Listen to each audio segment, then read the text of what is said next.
कुछ निर्दोष सजा पाने से बच गए। जालौन पुलिस ने हत्या के इस अंधे कत्ल के मामले में हत्यारे को गिरफ्तार कर जेल भेजा है। इस सफलता के लिए पुलिस टीम को 25,000 रुपए का पुरस्कार भी दिया गया।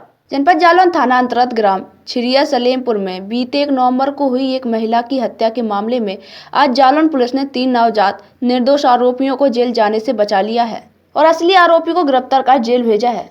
पुलिस अधीक्षक जालौन अरविंद चतुर्वेदी ने बताया कि हत्या के मामले में जिन्हें गिरफ्तार किया गया था, पुलिस के पास उनके खिलाफ कोई सबूत नहीं मिला, जिसके बाद पुलिस ने इस केस को ब्लाइंड केस की तरह लिया।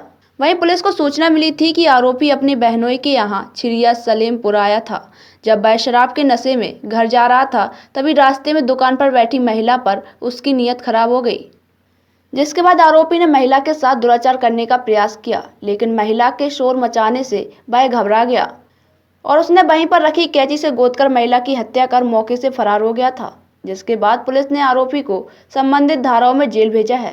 आपको ध्यान होगा कि 1 नवंबर को जालौन में छिरिया सलेमपुर ग्राम में एक महिला की हत्या हो गई थी। रोड साइड पर एक गुमटी थी, जहां एक झोपड़ी में वो रहती थी और बगल की गुमटी में उसकी दुकान थी, जैसे पान मसाला और ऐसे फुटकर चीजों की, चिप्स बिस्किट वगैरह की।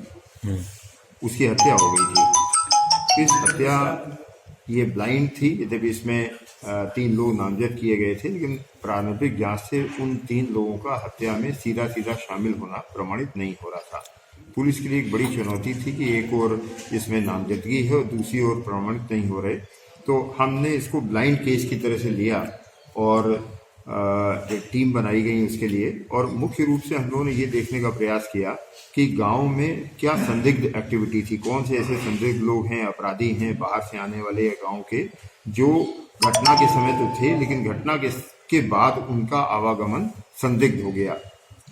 कम से कम 2 दर्जन संदिग्ध बुलाए गए, पूछताछ की गई, मिलान किया गया डिजिटली, फिजिकली, अभिसूचना के आधार पर। इसमें एडिशनल एसपी तिवारी जी और उनके निर्देशन में पूरी टीम, जनपद की जो जिला पुलिस की टीम थी, इसके अलावा स्वाट टीम, इसने बहुत मेहनत की।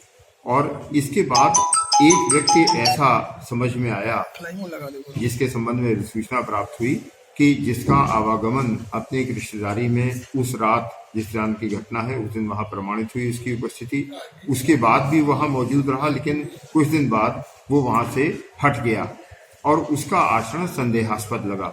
जब उसका पूर्व इतिहास देखा गया तो पूर्व में भी 376 का अभियुक्त रहा है थाना कोर्ट से, और उसकी निगरानी की गई, उसके जो संपर्क थे उनकी निगरानी, डिजिटल निगरानी की गई और उसके आधार पर ये संदेह पुष्ट हुआ कि उसका इसमें इन्वॉल्वमेंट है।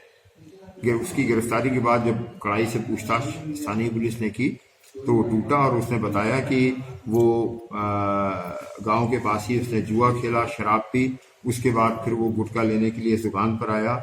इस महिला को अकेले देखकर उसकी नीयत खराब हुई, उसने पहल की जिसको इस महिला ने जिसका विरोध किया और उसी अल्टरकेशन में धक्का गिरने से ये गिरी और पास में रखी हुई कैंची से वार करके, और जो पोस्टमार्टम की रिपोर्ट से भी पूरी तरह से मेल खाता है। कैंची के बारे में भी उसने बताया कि बाहर पानी का एक छोटा सा तालाब है, उसमें फेंक दी थी। इंस्पेक्टर जालौन ने कल से उसमें लगातार पंपिंग सेट से पानी निकाल के सक्सेसफुली उसकी वो बरामद भी कर ली है, कैंची बरामद भी कर ली है। और मैं समझता हूँ कि बहुत अच्छा अनावरण है। डीआईजी रेंज झांसी ने इस अनावरण पर प्रसन्न होके, सेटिस्फाई होके पुलिस टीम को प्रोत्साहन के लिए 25,000 रुपए इनाम की घोषणा भी की है। जालौन से शिवांग शुक्ला की रिपोर्ट।